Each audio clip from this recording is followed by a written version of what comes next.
Buenas noches, estudiantes. Bienvenido a su clase número 4 de su curso de Introducción a la Ingeniería.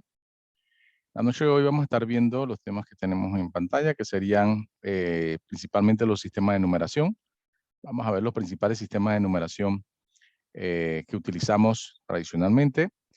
Y también vamos a estar viendo lo que es la conversión de sistemas numéricos, de los sistemas más importantes que nos competen a nosotros, que normalmente van a ser el sistema decimal y el sistema binario. Esos son los dos principales y eso es lo que vamos entonces a aprender, la conversión de un sistema al otro y viceversa. Bien, iniciemos.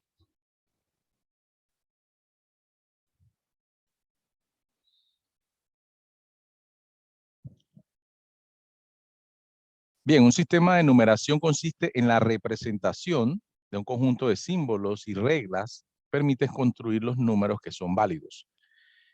Un sistema numérico está definido por la base que se utiliza para cada uno de los sistemas. Obviamente nosotros conocemos tradicionalmente el sistema decimal, es el que nosotros utilizamos y que hemos aprendido, digamos, desde la primaria, conocemos el sistema decimal y hemos hecho todas las operaciones y sabemos hacer todas las operaciones con el sistema decimal. Obviamente el sistema decimal tiene la base de 10, ¿sí? Y en base a eso, ese es el primero que nosotros vamos a ver y también obviamente que es el primer sistema que nosotros conocemos eh, prácticamente completamente. Vamos a estar viendo el sistema binario, que obviamente nos compete por el tema de la informática. Como saben, ese es el sistema que utiliza las computadoras para poder entender la comunicación que nosotros queremos darle. Y obviamente entonces tenemos que saber cómo funciona, cómo está clasificado el sistema binario, cuáles son las denominaciones del sistema binario y eh, es lo principal, digamos que es el sistema que más vamos a estar interactuando el día de hoy. Vamos a estar conociendo también el sistema octal y el sistema hexadecimal que también se utiliza mucho en la informática. Bien, entonces comenzamos con el sistema decimal y el sistema de numeración de posición, que las cantidades son representadas mediante la base aritmétrica del número 10.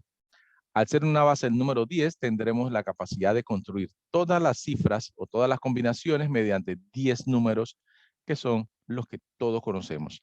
Entonces, los símbolos que utiliza el sistema decimal son los dígitos 0, 1, 2, 3, 4, 5, 6, 7, 8 y el 9. Esos son los 10 dígitos que se utilizan en el sistema decimal. Todas las combinaciones que pueda haber con esos 10 dígitos son los números que nosotros ya conocemos, ¿sí? Entonces, asimismo como trabaja el sistema decimal, en base 10, vamos a estar viendo los otros sistemas que trabajan con diferentes bases, ¿sí? Pero el sistema decimal, bueno, está de más decir que lo conocemos bien, conocemos todos los símbolos porque lo hemos trabajado desde la primaria, como decía. Estos números se utilizan para la representación de la posición de las potencias de 10 en la formación de cualquier número. Bien. Vamos entonces al sistema binario. Un sistema de numeración binaria es el que utiliza la base aritmétrica 2. Este sistema es utilizado por los ordenadores y sistemas digitales de forma interna y que realizan absolutamente todos los procesos lo hacen con el sistema binario. La computadora solo entiende este sistema. Este sistema de numeración solamente está representado por dos cifras, el 0 y el 1, y es por esto que su base numérica, como había dicho, es 2, de dos cifras. Con ella se construirán todas las cadenas de valores o todas las combinaciones que pueda haber con el 0 y el 1 en diferentes posiciones y en diferentes numeraciones, obviamente. Bien, en el sistema binario, el número binario 0 o el símbolo 0 está representado en la computación por 0 voltios de electricidad, ¿sí? Entonces, es por ahí donde entiende la computadora el mensaje precisamente de ese dígito que no tiene voltios, no tiene electricidad o mejor conocido como apagado. Entonces, cuando ese dígito binario esté apagado, la computadora sabe que es el mensaje del 0. Y el número binario 1, que está representado en la computadora o por la electricidad por 5 voltios, Esos 5 voltios entonces le hacen entender a la computadora que están dándole un mensaje binario 1. Bien, entonces con ese juego de encendido y apagado o 0 voltios y 5 voltios, él va entendiendo los mensajes que le vamos dando dígito a dígito. Bien, para eso entonces en la computación se le denominó bit a estos mensajes binarios, a estos números binarios que utiliza el sistema binario, se le denominó bit precisamente por el acrónimo en inglés de binary digit, ¿sí? Bit, binary digit, que significa dígito binario, ¿bien? Entonces, el bit en la computación es la unidad mínima de información, ¿sí? En la informática, un bit es la unidad mínima de información, obviamente porque solamente puede dar el mensaje de encendido o de apagado. Esa es la información mínima utilizada en la informática. Bien, entonces, los bits fueron agrupados en grupos de 8, ¿sí? Se determinó que en grupos de 8 era lo suficientemente bueno para que nosotros pudiéramos entonces dar una serie de mensajes por las diferentes combinaciones que íbamos a tener en esas 8 posiciones de encendidos y apagados. Entonces, esas 8 posiciones o ese bloque de 8 bits lo conocemos como bytes, ¿sí? Es el conjunto de 8 bits que forman una secuencia y que en la informática está representado como un carácter, ¿sí? Entonces, 8 bits que representan un byte, que es lo que tenemos aquí en el ejemplo, básicamente van a decir que es un carácter. Un carácter es una letra, ¿sí? La letra A, la letra B, la letra C, cualquiera de esas letras está representada por un byte. Nosotros, con una combinación de unos y ceros, podemos decirle a la computadora qué letra es o qué letra queremos representar, la A, la B, la C, ¿sí? Por ese grupo de bytes, por ese grupo de bits que representan un byte. Bien. Antes de seguir, ¿preguntas hasta aquí?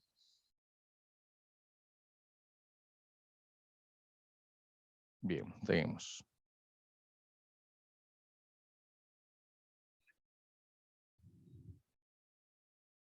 Puntos importantes con respecto al sistema binario. En un computador, un byte representa una sola ubicación de memoria o de almacenamiento direccionable, ¿sí?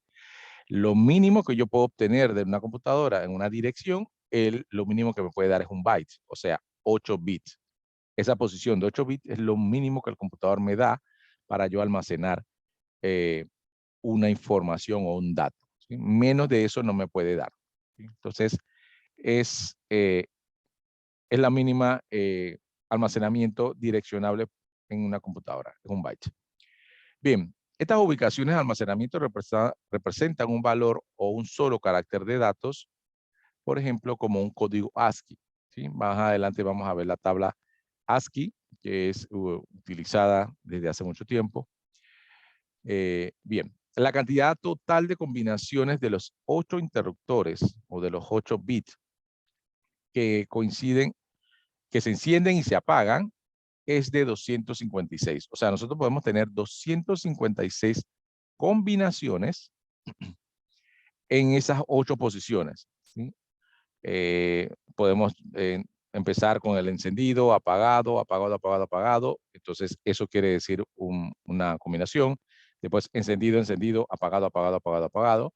Es otra combinación. O sea, esa serie de combinaciones entre unos y ceros pueden hacerse 256, es el número máximo. Bien, y los intervalos van a estar entre 0 y 255, ¿sí? Desde 0 a 255 hay 256 combinaciones. De modo que un byte es un concepto importante que se debe tener en cuenta para trabajar con las computadoras y mucho más con el tema de redes, mucho más con el tema de paquetes de información. Es importante saber que todo tiene que estar dado por bytes.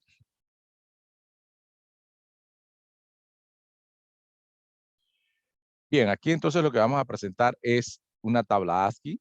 Es esta tabla, digamos que anteriormente era imprescindible que todos los de informática tuvieran una tabla ASCII a mano, inclusive Había muchos que decían que antes tenía que aprenderse la tabla ASCII.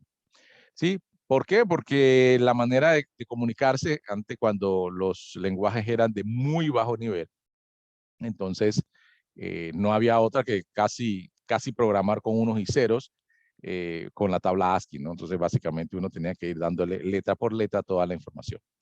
Entonces, obviamente esos tiempos cambiaron, la tabla ASCII ya no están utilizadas, ustedes posiblemente no la han visto, pero hoy por hoy todavía, digamos, se utiliza. Hoy por hoy ustedes pueden, por lo menos más esta sección que dice caracteres ASCII imprimibles, si ustedes tocan la letra Alt de su máquina y le ponen cualquiera de estos dígitos, por lo menos el 48, ponen Alt 48 y ustedes van a ver que la computadora le coloca un 0.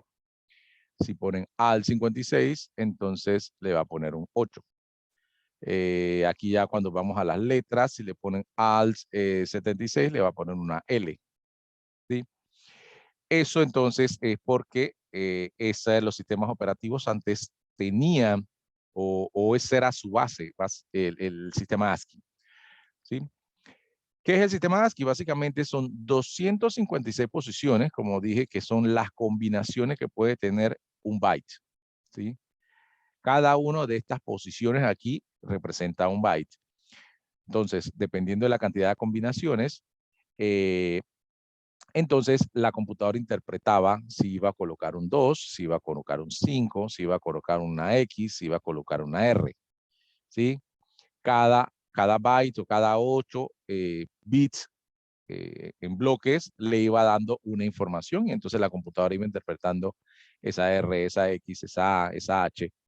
¿Sí? Hoy en día, como yo les decía, ustedes pueden probar Alt y este número, 109, 112, y va a colocarle esta letra que está aquí.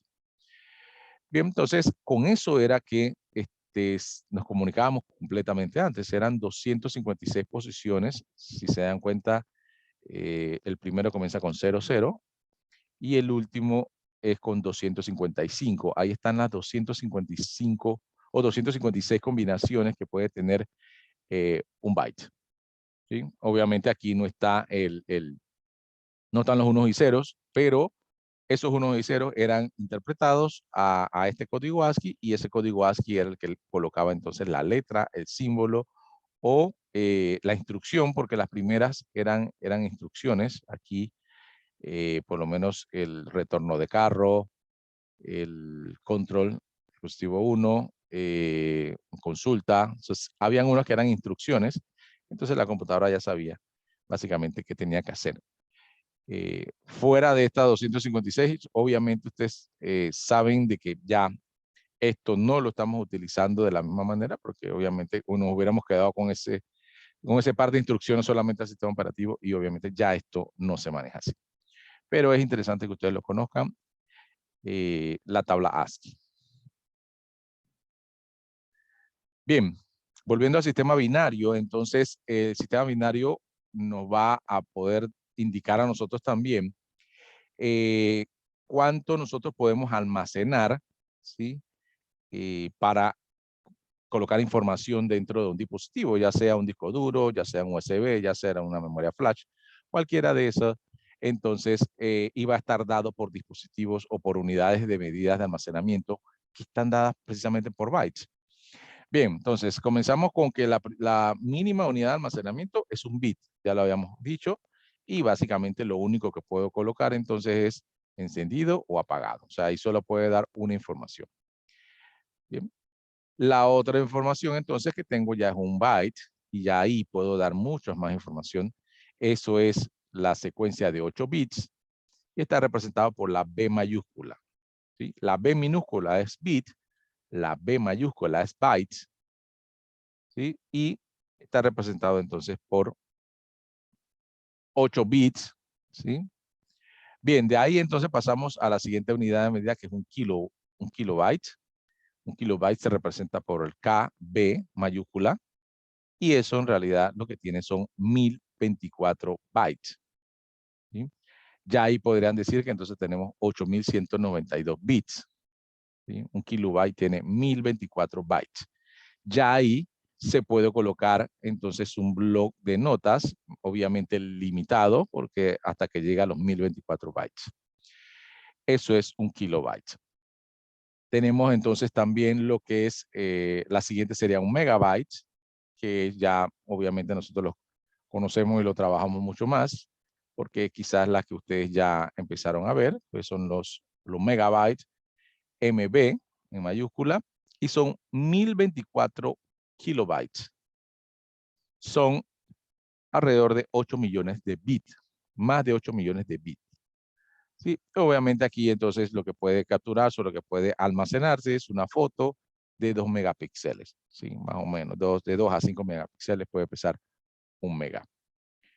Sigue lo que es el gigabyte, ¿sí? Gigabyte ya nosotros también lo tenemos, digamos, en nuestra computadora o en nuestros celulares, ya tenemos gigabytes y son 1024 megabytes, que representan alrededor de más de 8 trillones de bits.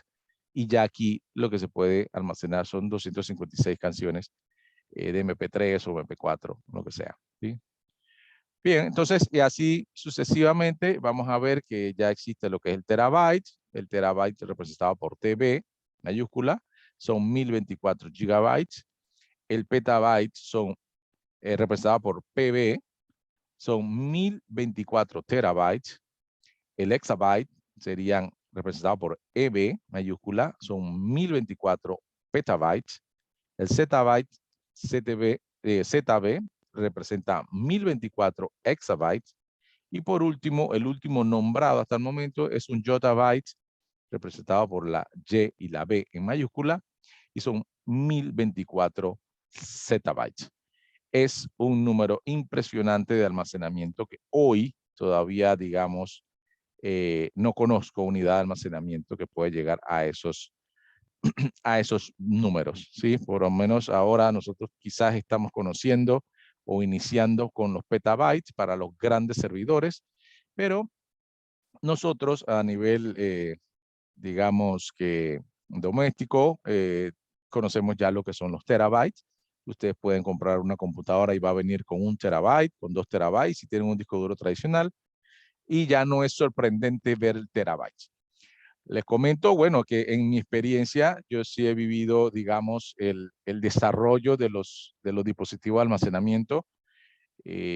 Siempre me acuerdo la primera computadora que tuvo un amigo mío y cuando fuimos a verla, nos decía que el disco de almacenamiento eran 120 bytes y que el técnico que se la instaló, estamos hablando de hace más de 30 años, o más de 25 años, el técnico que la instaló con 120 kilobytes dijo que jamás iba a poder llenar ese disco duro. ¿Sí? Solo tenía 120 kilobytes y obviamente en aquel tiempo era difícil llenarlo porque en aquel tiempo nada más era cuestión de grabar puro texto. Las computadoras no grababan más que texto y difícilmente audios ni mucho menos fotos. Era muy difícil estar guardando imágenes que no había espacio. Entonces, en aquel entonces yo escuchábamos de megabytes, pero decíamos son difícil. ¿Cuándo vamos a llegar a los megabytes? Era muy difícil encontrar que una computadora tuviera megabytes. Imagínense la ridiculez que sería ahora esos números, ¿no? O sea, nosotros ya estamos hablando de gigabytes, inclusive estamos hablando de terabytes. Y en mi tiempo eso era, ni siquiera se soñaba con, el terabyte era una palabra que todavía ni siquiera la escuchábamos nosotros mencionar. Hoy en día, en cualquier lugar de venta de computadora, un terabyte no asusta a nadie. Pero bueno, en algún momento ustedes van a escuchar también, o sus hijos van a escuchar también del petabyte, y ya entonces ahí se darán cuenta de que el asunto va avanzando. Hoy todavía no se escucha a nivel doméstico, se escucha a nivel de grandes granjas de servidores, pero llegará el momento que habremos de petabyte y de exabyte. Bien, dirán ustedes, ¿por qué siempre 1024? Tradicionalmente uno dice, bueno, tiene 1000 bytes o tiene 1000 mega o 1000 giga. Y no es así, siempre son 1024 precisamente porque estamos trabajando con sistema binario. El sistema binario no va a ser exacto como el sistema decimal, de que tú quieres decir 1000 o 1000 o 100, ¿no? Entonces, se basa en el sistema binario, entonces, con esa representación de unos y ceros, tiene entonces sus límites. Sus límites en un byte son 256, ya cuando estamos hablando de varios bytes, entonces hablamos de 1024, y por eso no es exacto 1000 mega o 1000 giga o 1000 tera. Son siempre 1024, porque es el sistema decimal el que domina el tema de las medidas de almacenamiento. Porque al final lo que se guarda son unos y ceros. Bien. Preguntas del sistema binario antes de pasar al siguiente sistema de numeración.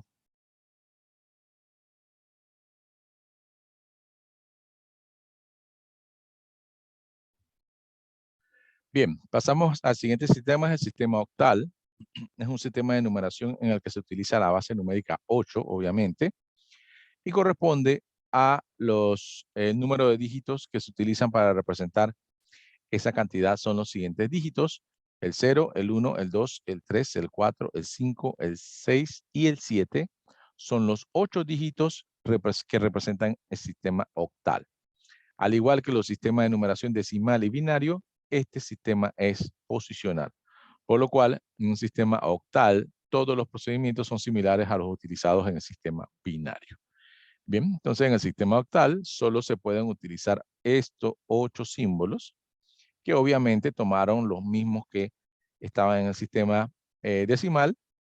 Para no complicar más el tema, usaron los mismos números, solamente que se limitan hasta el 7, del 0 al 7, y todas las posiciones que pueda haber en esas 8 posiciones, con esos 8 símbolos.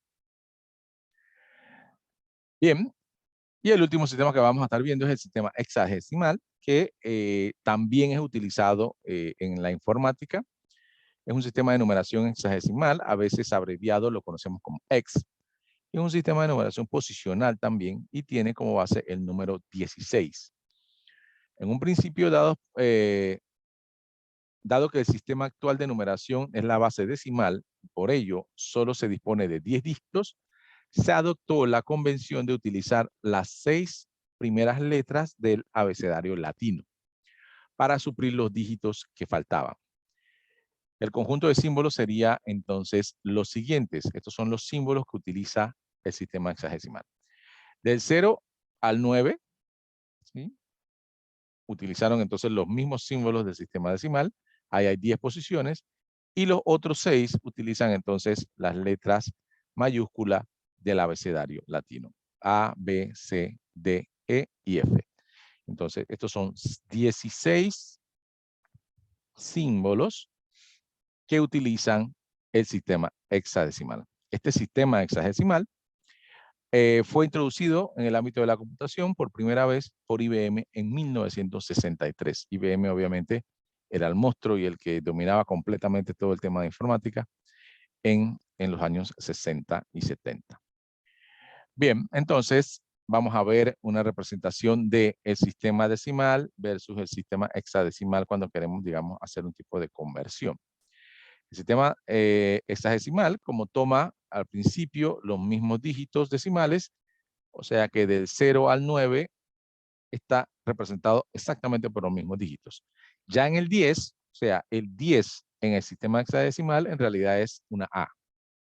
Si yo quiero representar el número 11 en el sistema hexadecimal, es una B. La C es el 12, la D es el 13, la E es el 14 y la F es el 15. ¿Sí? Ya obviamente aquí cambia. El sistema hexadecimal entonces utiliza estos 16 símbolos.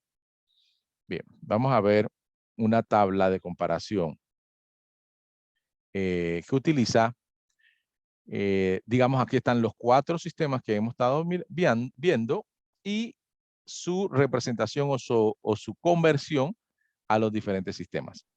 Bien, al principio vamos a ver que se parecen, obviamente, porque la base de la mayoría fueron el sistema decimal.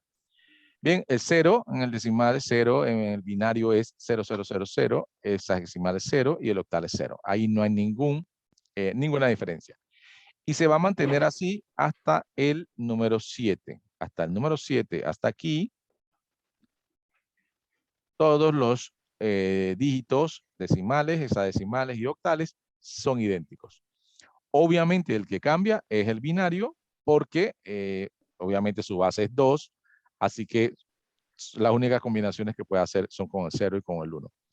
Y ahí ven cómo entonces el binario es entre encendido y apagado, va cambiando dependiendo del 0, 1, 2, 3, 4, 5, 6, 7. Bien, a partir de la posición 8, para el octal, ya entonces cambia la conversión. Si yo quisiera saber el 8 en decimal, bueno, es 8. El 8 en hexadecimal es 8, pero el 8 en octal es 10. Si yo quisiera saber cuál es el 8 en conversión octal, es 10. Bien, y así seguimos hasta ver entonces ya el número 10 en decimal, que en hexadecimal ya ahí cambia y sería la A. El sistema octal sería el 12. Y así lo vamos viendo hasta que llegamos, digamos, al último del sistema hexadecimal, que sería el 15. Y luego vendría el 16, sería el 10, que sería la combinación de dos dígitos. Empieza a combinar dos dígitos el sistema hexadecimal. Y para el sistema octal sería 20. Sí, entonces, esta es la conversión de solamente de los primeros números decimales para que ustedes vean cómo es el cambio entre los diferentes sistemas binario, hexadecimal y octal. El sistema hexadecimal lo utilizamos mucho en la informática porque para la asignación de memorias se seleccionó el sistema hexadecimal para que él nos diera entonces la asignación de memorias en la máquina.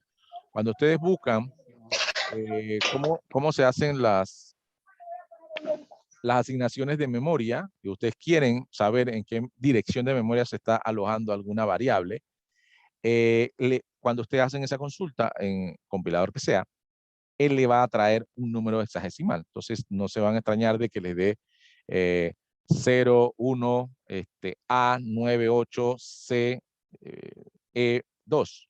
¿Sí?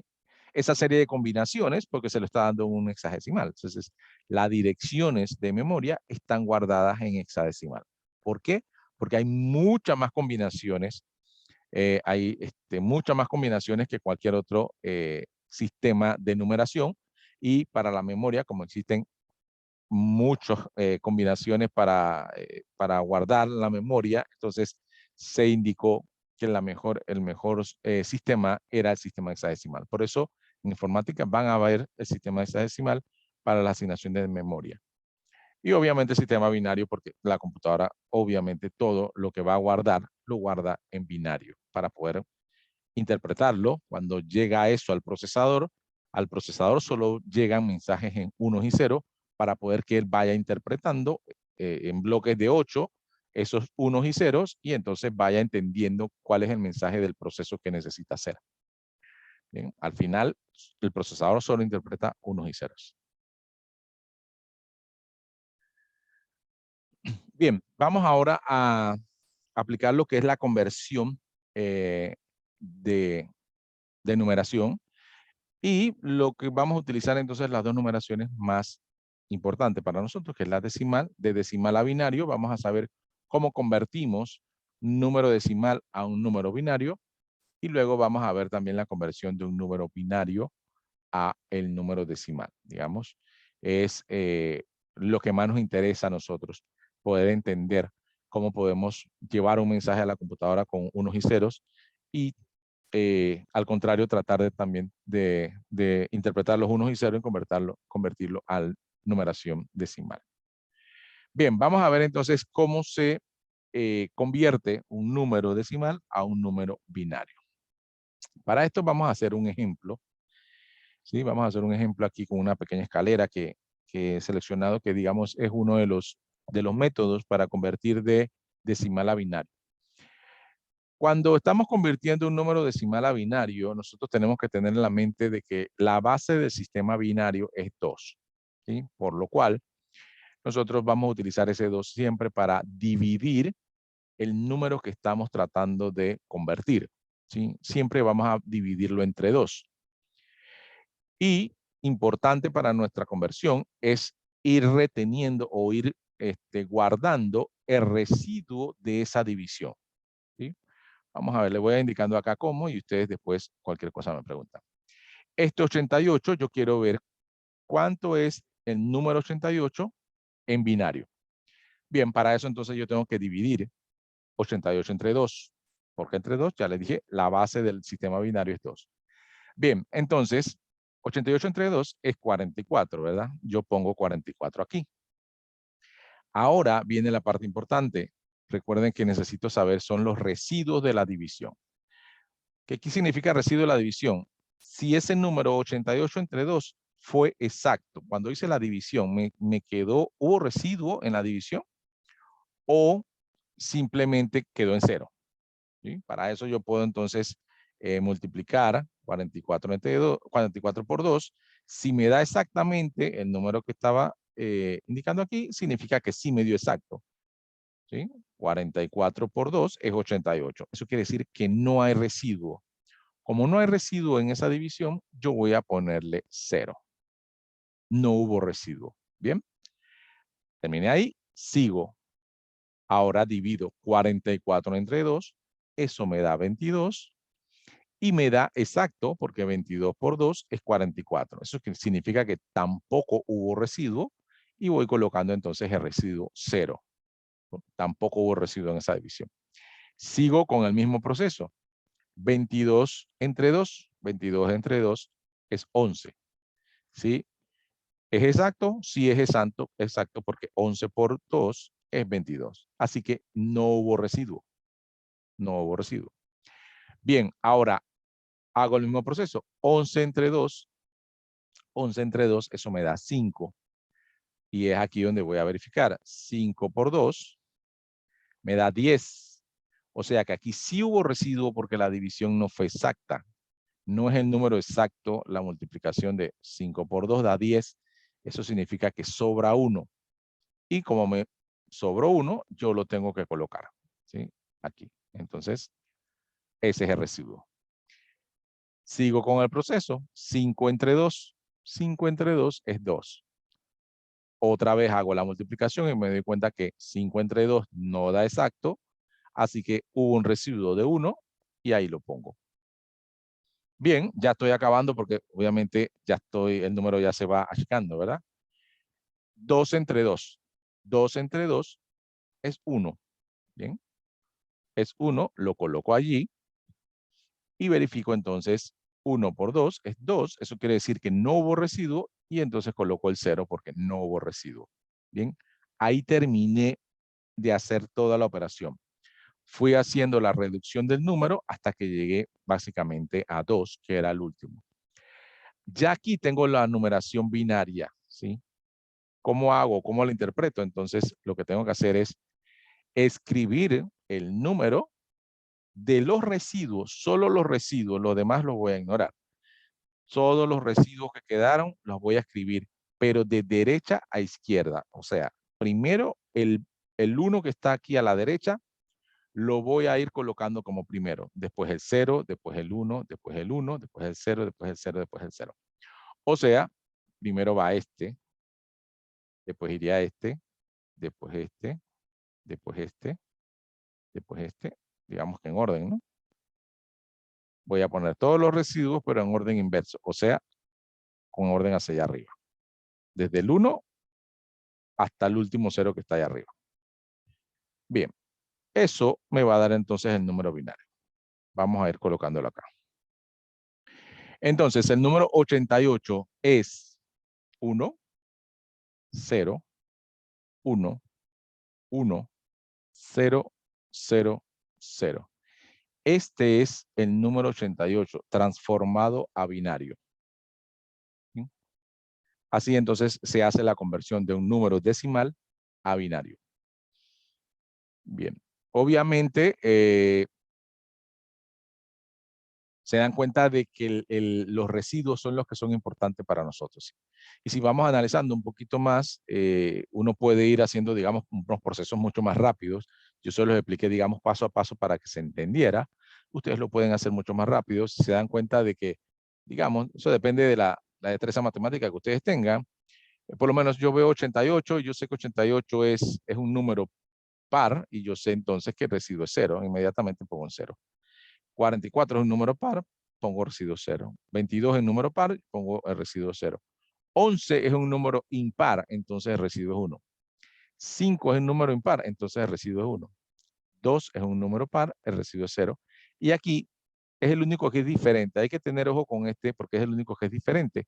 Ese resulta de la división de 2 entre 2 es 1. ¿Sí? Entonces, siempre hay que tener cuidado con este último porque es el único que es como diferente, ¿verdad? Es del resultado de la división y no es el residuo, como los demás. Pero hay que tener presente eso. Entonces, ese método de ver si es par o impar es un método bastante más rápido. Si lo pueden ir haciendo, entonces, ahí, dependiendo de cómo ustedes lo interpreten de mejor manera o cómo lo quieran hacer.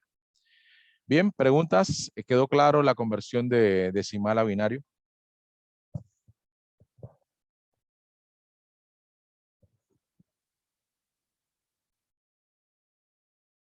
¿Quedó claro?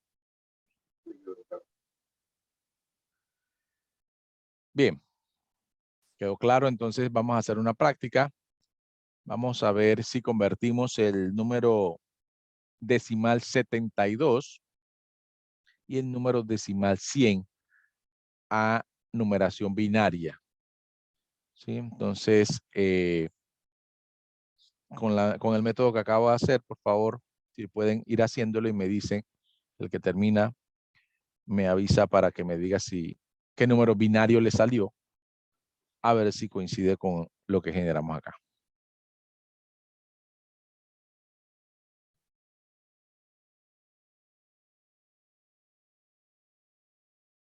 Me avisan cuando terminan.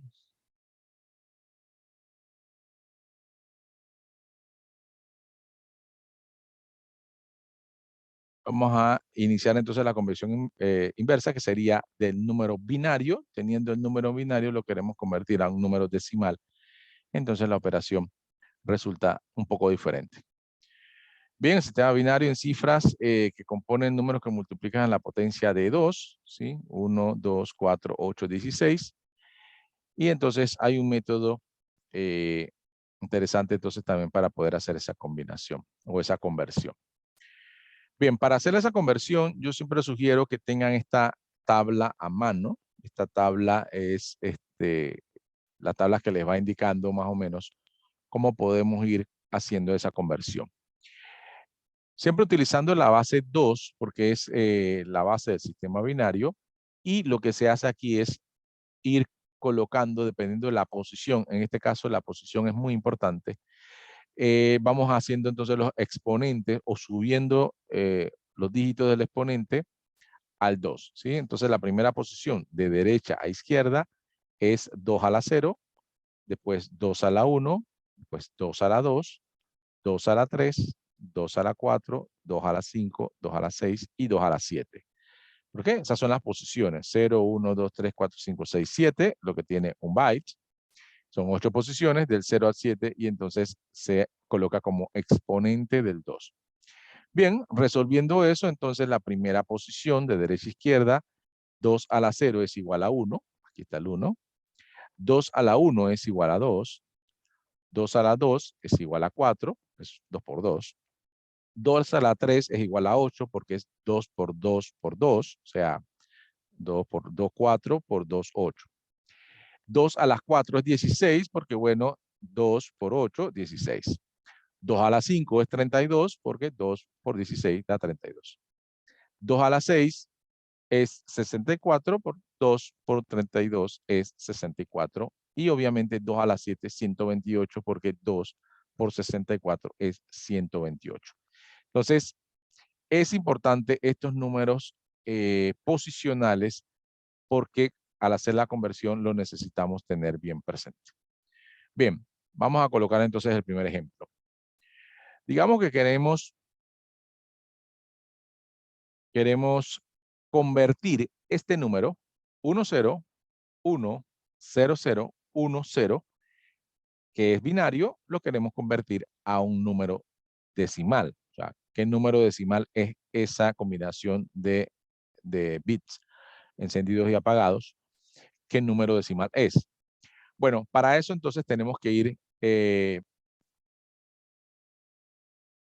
manejando o posicionando aquí el número 2 en cada uno de los valores binarios que están ahí. Entonces yo pongo el número 2 y voy colocando aquí, el primero es 2 a la 0, el segundo 2 a la 1, 2 a la 2, 2 a la 3, 2 a la 4, 2 a la 5 y 2 a la 6. ¿Sí? Si hubiera otro número por acá, entonces ese es 2 a la 7. ¿Sí? No es el caso, así que lo borro.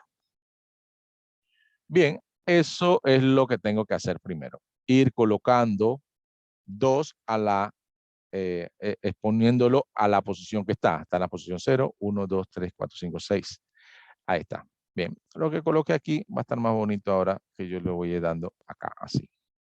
2 a la 0, 2 a la 1, 2 a la 2, 2 a la 3, 2 a la 4, 2 a la 5 y 2 a la 6. Bien, ahora yo voy entonces a hacer una operación matemática aquí. ¿Sí? Voy a buscar que es 2 a la 0. Lo multiplico entonces por el valor que tiene aquí. Y esa operación entonces la voy colocando abajo. ¿Sí? Vamos a ver. Sería entonces 2 a la 0 es 1. ¿Cómo sé? Porque aquí está. Y acá está. ¿Sí? Entonces, 2 a la 0 es 1. Por 0, eso es igual a 0. Así que yo colocaré a 0 aquí. Bien. La operación entonces, la repito, 2 a la 0, que es 1, aquí lo puse, por 0, que es este que está arriba, eso es igual a 0, y ese resultado lo pongo acá. Bien. Ahora, el siguiente. ¿Sí? Vamos a dejarlo acá. Bien, el siguiente entonces, 2 a la 1, 2 a la 1 busco acá arriba y 2 a la 1 es 2. ¿Sí? Entonces sería 2 por 1 es 2. ¿Verdad? Aquí está. 2, que es 2 a la 1, por 1, que es el valor que está arriba. Ese 1 en realidad es el que está arriba. Eso es igual a 2 y ese es entonces el resultado que yo voy a colocar abajo. Bien. Bien, ahora esos valores que me están saliendo abajo, que lo estoy colocando el verde, después se van a sumar. ¿Sí? Entonces, me doy cuenta, o aquí haciendo el análisis, me doy cuenta que cuando el valor que está en binario está en 0, al final yo lo tengo que multiplicar este número por 0, siempre me va a dar 0. ¿Sí? Si el valor que está acá arriba es 0, toda la operación que estoy haciendo aquí me va a dar 0. Entonces, como que ni siquiera me invierto un tiempo en hacer los que están en 0. O sea, este y este, no voy a perder tiempo. Yo sé que me va a dar 0 porque al final lo tengo que multiplicar por ellos. ¿Sí? Entonces, como que me dedico nada más a lo que tienen 1, porque los otros no me van a sumar nada. ¿Sí? Entonces, me voy directamente con el otro que tiene 1. El otro que tiene 1 dice 2 a la 4. 2 a la 4 es 16. Entonces, 16 por 1 es 16 y ese es el número que voy a colocar abajo. ¿Sí? De ahí entonces salto al siguiente 1. El siguiente 1 es este, 2 a la 6. ¿Sí? Antes era 2 a la 4, disculpe, no sé si me lo dije mal. 2 a la 4. Bien, 2 a la 4 entonces es, 2 a la 6 es 64. ¿Sí? Entonces mi operación va a ser 64 por 1 es 64. Bien. Ahí ya tengo todos mis valores. Y ahora me corresponde entonces sumar. Bien. Antes de sumar, otra vez repito, ¿por qué no hice estas operaciones? Porque en realidad me iban a dar 0. Porque el número de arriba me multiplicaba y como 0, multiplicación de 0 es 0, no tiene sentido porque no me va a ayudar. Ustedes dirán, entonces, ¿para qué lo pongo? No, lo que sí era importante es la posición. O sea, era importante ir contando las posiciones. En ese momento sí me interesan los ceros para saber qué posición tiene. Pero ya después cuando voy a hacer la multiplicación, ya no los tomo en cuenta porque son 0. Bien, entonces ya para terminar, sumo 64 más 16 más 2. ¿Sí? 64 más 16 más 2 es igual a 82. Entonces, el número binario 10100010 en decimal es igual a 82. ¿Sí? Entonces, como se dieron cuenta, es diferente de la otra conversión. Quizás un poquito más complicado, pero si se dan cuenta, tampoco no tanto. Y mucho más si ya nos ponemos a practicar un poco. Fíjense que si yo con este cuadrito acá arriba, yo voy colocando esto, le pongo, voy a colocar el mismo número, 0, 1, 0, 0, 1, 0, 1, sin hacer tanta operación. Yo, ¿por qué mejor no sumo los que están en 1 aquí? 64 más 16 más 2, 82. ¿Sí? Es una operación mucho más rápida si yo lo coloco así, pues. Siempre tendría que tener este cuadro así en mente para poder entonces hacerlo de una manera más rápida. Bien, vamos a practicar entonces y vamos a ver entonces cuál sería este valor. ¿Sí? Vamos a darle unos minutos a ver si quién me convierte el número binario 100101 a decimal. ¿Qué número decimal sería ese?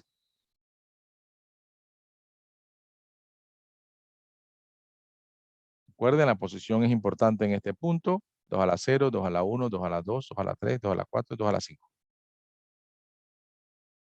Después sumo solo los que tienen 1 y ese es el número decimal.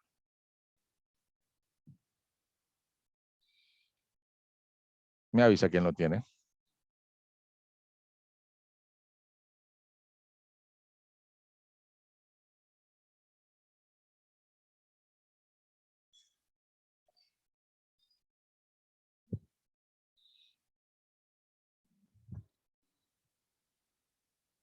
¿Alguien?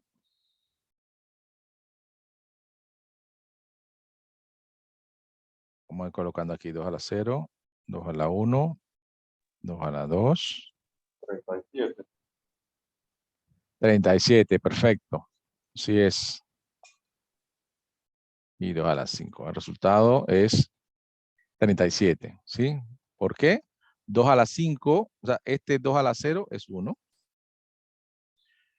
2 a la 2 es 4.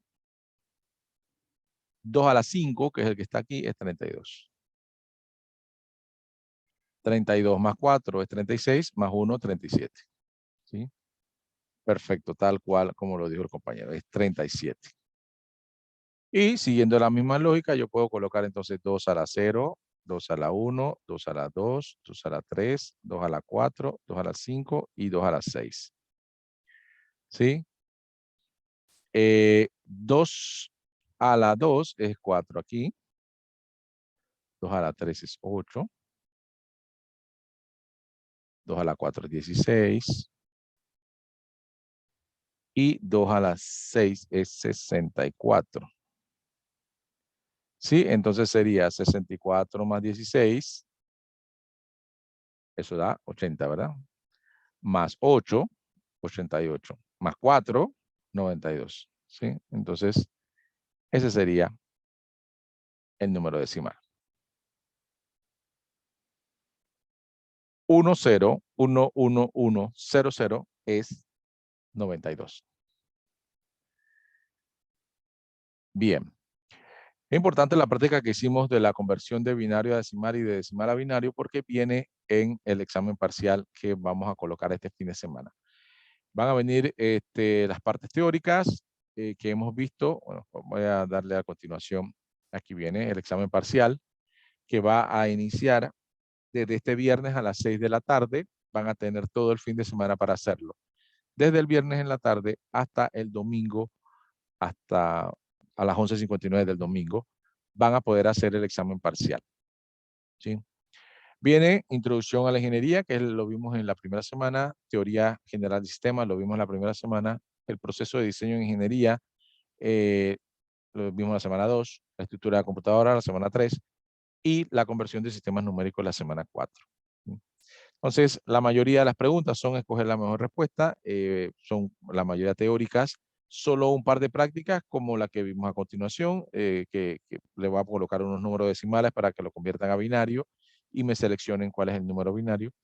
y al revés de binario a decimal. Básicamente eso. Voy a pasarme a la plataforma para también indicarles sobre su proyecto final, que es importante que ya empecemos a verlo. Bien, vamos a ver la unidad 4, que es la unidad que estamos. Bien, aquí en la unidad 4, entonces van a tener que es el examen parcial. Fíjense. Examen parcial dice que desde el 1 de abril a las 6 de la tarde hasta el 3 de abril a las 11:59 de la noche. Van a tener ese periodo para hacer el examen. El examen va a estar dentro de la plataforma educativa ahora, no como en Socrates, como los otros que han hecho los quizzes. Este es un parcial. Bien, y este parcial ya sí va a tener un tiempo límite, tiene 90 minutos para hacerlo. ¿Sí? O sea, cuando ustedes inicien a hacer el parcial, tienen que estar conscientes de que no deberían entretenerse en nada, deberían dedicarse al examen parcial hasta lo que lo terminen. No creo que demoren 90 minutos si empiezan a hacerlo seguido, en 1 hora deberían terminar, pero igual se le da un tiempo de holgura. Les recomiendo que se dediquen a eso, no se pongan a comer en el medio del examen, no se pongan a salir en el medio del examen porque se les acaban los 90 minutos, se cierra la plataforma y solo van a estar entonces las preguntas que pudieron contestar en esos 90 minutos. Bien, entonces tienen un tiempo límite.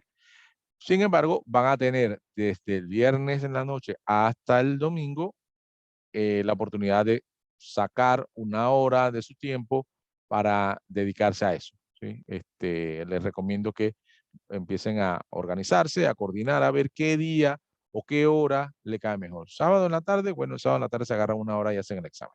Domingo en el mediodía, entonces háganlo el domingo en mediodía, cuando ustedes quieran, es decisión de ustedes. Solo, bien, lo pueden hacer, lo van a hacer una vez.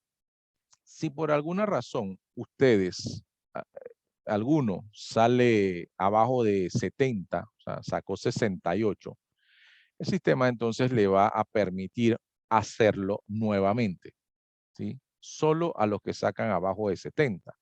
Si sacaron 71, se quedaron con esa nota, ¿verdad?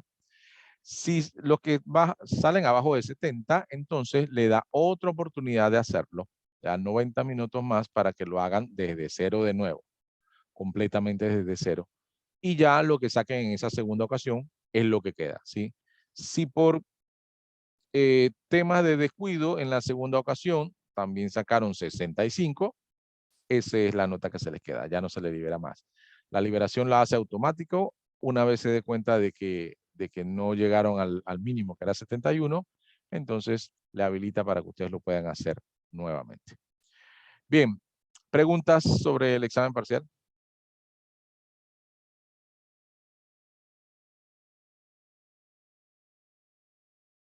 ¿No hay preguntas?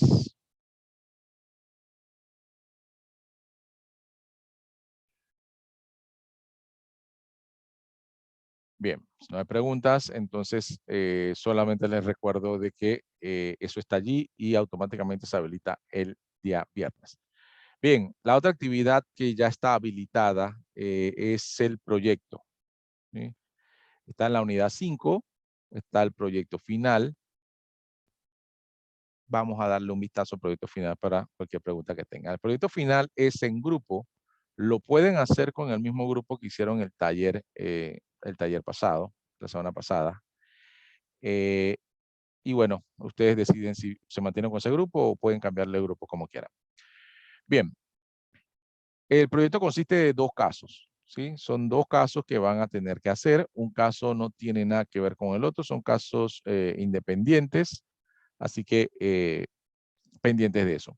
Caso número 1 dice descargue el archivo que se llama casos 1 del proyecto final .doc, colgado en la plataforma en la unidad 5.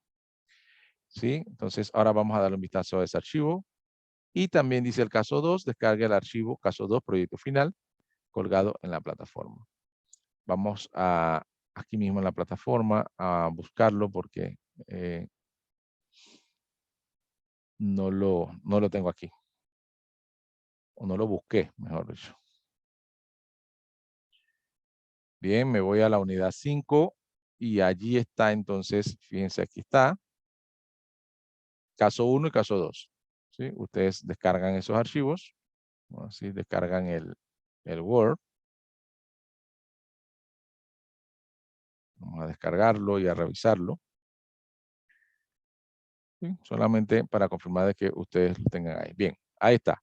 Caso número 1 del proyecto final. Dice, a continuación se presenta un caso relacionado con una empresa caracterizada por su alto componente de tecnología de información, de TI, y se debe efectuar una lectura cuidadosa del caso para luego llevar a cabo las actividades que indicarán más adelante. Bien, de aquí comienza el caso o la descripción del caso. Ahí, en un resumen, habla de una ingeniera que se llama Luisa Fernanda, que es directora del Departamento de Sistemas, y le asignan una tarea para mejorar el desempeño de un departamento, ¿verdad? Ahí le dan una serie de problemas, una serie de instrucciones, y aquí se dan entonces una serie también de escenarios y de análisis que se hicieron, ¿verdad? Ahí son 2 páginas que hablan del caso. Y el caso llega, digamos, hasta aquí. Son 2 páginas. Ustedes tienen que leerlo, analizarlo y verificar todo lo que se dice allí, en grupo, ¿sí? Una vez leído el ejercicio, entonces ustedes deben analizar las situaciones descritas, simulen la toma de decisión y fíjense en los pasos que deben de dar para tomar esa decisión, escribir los pasos, qué conocimientos se necesita para el caso en particular, qué actitudes se resaltan en el caso anterior, creen que es necesario tener más información, indiquen sus razones, enumere algunos aspectos adicionales que deban tenerse en cuenta para tomar la mejor decisión y suponga que asuma el papel de Luisa Fernanda, qué medidas tomaría la compañía si decide reducir aún más el personal y el departamento de sistemas no posee la cantidad suficiente para optimizar los servicios. Estas son las preguntas que ustedes me tienen que contestar. Tienen que hacer dentro de estas preguntas está entonces tomar una decisión haciendo el proceso de diseño de la ingeniería como ya nosotros lo vimos en la segunda clase y tomen entonces una decisión con respecto como si fueran la ingeniera Luisa Fernanda y contesten todo esto. Este sería el caso número 1. Es completamente referente al proceso de diseño de ingeniería. Bien. Caso número 2. Está en PDF, lo voy a bajar aquí. Aquí me lo vamos a leer, ¿sí? Dice consultorios especializados CETPA. ¿Sí? Aquí hablan de un consultorio, le dan un poquito los contextos del mismo.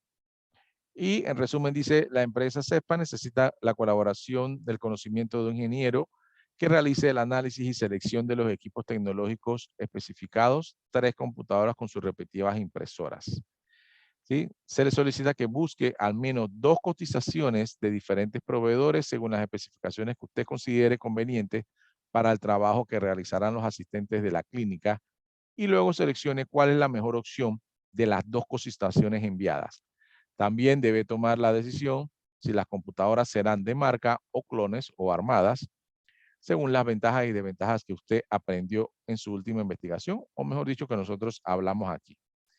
¿Sí? Eso es entonces el caso número 2. En resumen, el caso número 2 es que ustedes van a buscar 2 cotizaciones reales, o sea, van a entrar a la página de Parafoto, la página de Joytel, la página de Multimax, la que ustedes quieran. Si tienen algún amigo que vende máquinas, entonces pídale 2 cotizaciones con las especificaciones que ustedes consideren necesarias según el caso y ustedes esas cotizaciones la van, digamos, a escanear, la van a colocar dentro del proyecto y luego me van a decir cuál de las 2 les pareció mejor y si ustedes fueran los ingenieros encargados, qué decisión tomarían con respecto a esas máquinas, cuál tomarían, si es armada, si son marcas y por qué tomaron la decisión de una u otra. Eso obviamente con lo que vimos la semana pasada en clases.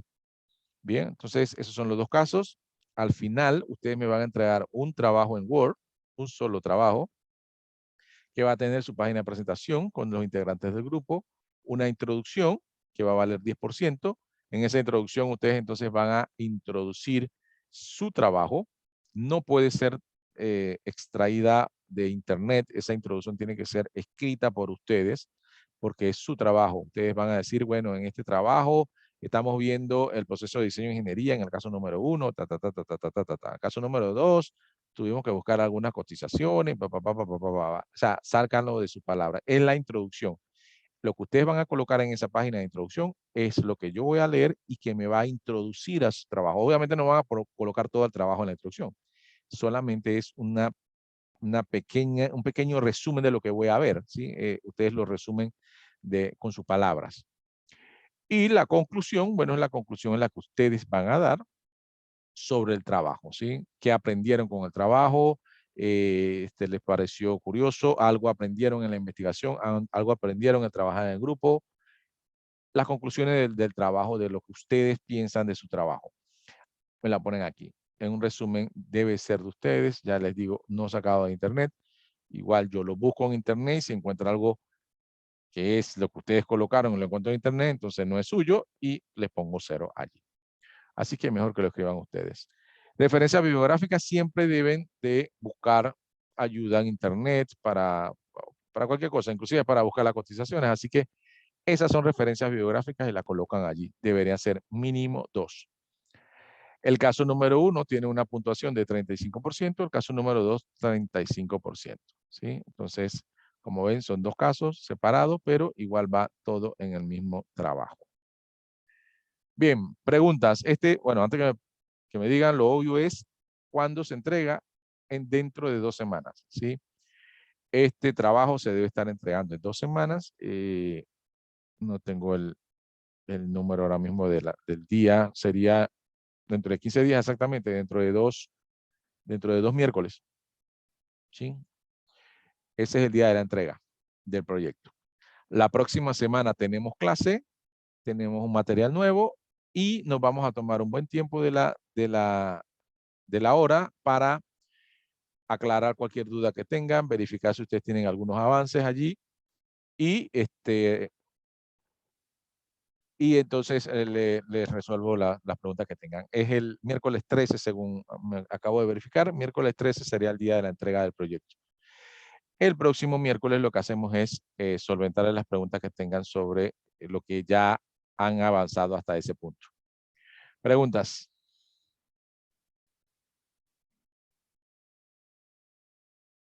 ¿Pregunta de su proyecto?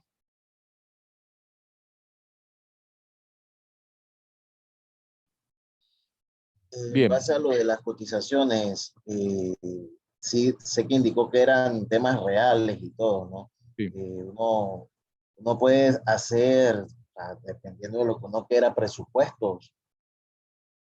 sí, Todo sí, ese tipo es de una cosas. cotización básicamente de un presupuesto. Sí, ustedes en algún lugar le dicen presupuesto, cotización, sí, sería así. Pero de dos lugares, o sea, la idea es que en un lugar tú cotices, si son, digamos, ejemplo, no me acuerdo cuántas máquinas son, digamos que son 3 máquinas y 2 impresoras. Bueno, ustedes le dicen a alguien que trabaje en un lugar de eso, necesito la cotización de 2 máquinas con estas especificaciones, disco duro tanto, memoria tanto, eh, un, una máquina con un Core i3 o con un Core i5 o con un AMD, como ustedes quieran el procesador. Ustedes le dan las especificaciones y la empresa le va a mandar la cotización o ustedes la pueden bajar porque ya casi todas las empresas lo que tienen es que ustedes mismos seleccionan y se hacen automáticamente sus cotizaciones. Eh, entonces ustedes la van a especificar. Yo lo que quiero ver es las máquinas que ustedes van a buscar, ¿no? Si son máquinas de marca, si son máquinas clones. Como van a tener 2 cotizaciones, después ustedes mismos van a tomar la decisión. ¿Sabes qué? De las 2 cotizaciones que me enviaron 2 empresas diferentes, me quedo con esta. Y ustedes entonces van a sustentar allí por qué. Me quedo con la de Joytech, digamos. Ah, ¿por qué? Bueno, la de Joytech me pareció mejor porque son máquinas de marca, tienen buen respaldo, tiene esto, tiene lo otro, la impresora me pareció más correcta, las tintas me valen menos, lo que sea. Sí, recuerda que es una empresa y tienen que tomar en cuenta el proyecto que le están indicando ahí para qué lo quiere la empresa. Entonces, tienen que tomar todo eso en cuenta. Pero si dentro de su caso número 2, tienen que venir 2 cotizaciones de 2 lugares diferentes. y una toma de decisión de cuál ustedes eligieron y por qué. Bien, ¿alguna otra consulta?